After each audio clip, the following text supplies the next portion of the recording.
Hey, what's up, guys? Gons here for the Face Like the Sun YouTube channel. There's a new Disney movie that's going to be coming out. The trailer came out just a couple days ago. It's called the BFG, the Big Friendly Giant, due out on July 1st of 2016. Roald Dahl, who actually wrote the story, and if you know about Roald Dahl, he's a pretty famous author, and he was a British novelist, a writer. He was also a fighter pilot, and actually, he was part of the intelligence community back during the World War II era for Britain.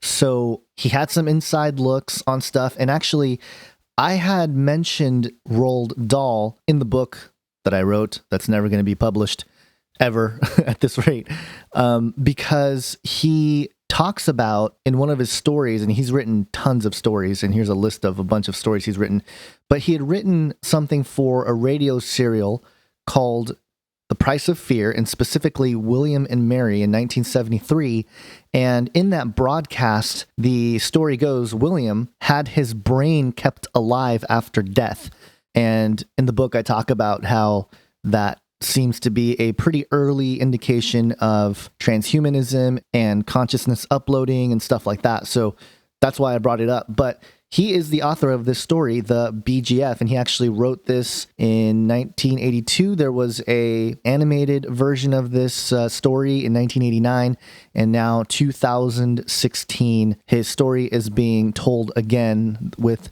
this giant. And, of course, Walt Disney, we know about Walt Disney and his occultism, but also Steven Spielberg. And Spielberg, one of the best-known directors in the world, and obviously, if you look at his ties to Zionist ideologies, there is a lot of dirty laundry there. Here's how the story is described in the description section of the trailer. It says, directed by Spielberg, Disney's The BGF tells the imaginative story of a young girl and the giant who introduces her to the wonders and perils of giant country. The BFG, Mark Rylance, while a giant himself, is a big, friendly giant and nothing like the other inhabitants of giant country. Standing 24 feet tall with enormous ears and a keen sense of smell, he is endearingly dim-witted and keeps to himself for the most part. Giants like Blood Bottler, Bill Hader, and Flesh Lump Eater, Jermaine Clement, on the other hand, are twice as big and at least twice as scary and have been known to eat humans, while the BFG prefers Snoscumber and Frobscottle. Upon her arrival in giant country, Sophie, a precocious 10-year-old girl from London, is initially frightened of the mysterious giant who has brought her to this cave, but soon comes to realize that the BFG is actually quite gentle and charming, and, having never met a giant before, has many questions. The BFG brings Sophie to Dream Country, where he collects dreams and sends them to children, teaching her all about the magic and mystery of dreams. Having both been on their own in the world up until now, their affection for one another quickly grows, but Sophie's presence in giant country has attracted the unwanted attention of the other giants, who have become increasingly more bothersome. Sophie and the BFG soon depart for London to see the Queen, Penelope Wilton, and warn her of the precarious giant situation, but they must first convince the Queen of her maid, Mary, Rebecca Hall, that giants do indeed exist. Together, they come up with a plan to get rid of the giants once and for all. Very interesting stuff here. And it's amazing to see that this is being made again, and, you know, these stories of giants are being perpetrated once more. And, of course, think about the implications here. You have a young girl who befriends a giant to fight against evil giants, and it's creating sympathy for basically the Nephilim, in my opinion, and opposing the man-eating giants who have been invading the human world. Now, of course, everybody's going to say, oh, it's just a fiction, it's Dahl's story and stuff like that. But remember, this guy who wrote this, Roald Dahl, was part of the intelligence community, and he probably is privy to some things that most people are not. And he probably knows the reality of giants in human history and the whole idea of the Nephilim and the cover-up that's been ongoing for centuries to keep the story of the giants hidden.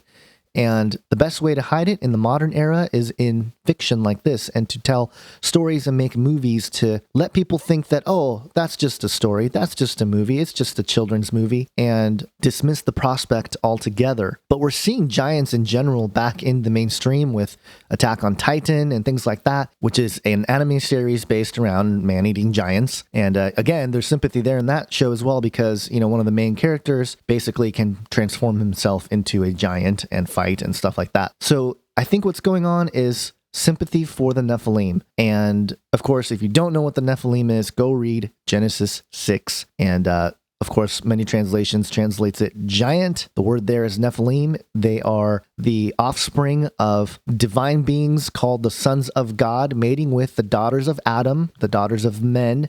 And they bore children to them, and they are the giants. And if you look in the Old Testament, after the flood, you have the Anakim and the Zamzummim and all kinds of giant tribes running around. And that's why God orders Israel to go through and wipe out certain neighboring nations, because many of them were Nephilim tribes. In fact, a lot of the story of Joshua and his conquest has to do with fighting Nephilim tribes. And of course, many Christian scholars will say this is nonsense, but more and more people are starting to wake up to the fact that that's what really was going on. And the corruption of man's seed has been part of Satan's agenda for a long time, and he almost achieved it prior to the flood. And that's why God had to flood the earth, because he had to start over, but keep Noah, who was perfect in his generations, because he, of course, was not corrupted. And I think there was a second incursion of some kind, but not to the scale of the first time around. And there were another set of giants, and I think it all starts at Nimrod, who became a mighty man,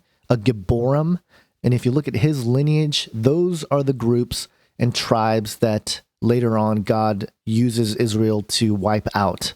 So it's an apologetic tool, I think, for a lot of folks, but of course it ties into the mythical aspects or the more unbelievable aspects of the Bible and our hidden history, at least hidden from what is taught as the true history, which is, of course, the narrative of what we're taught today. But movies like this, I think, are just a part of that conditioning.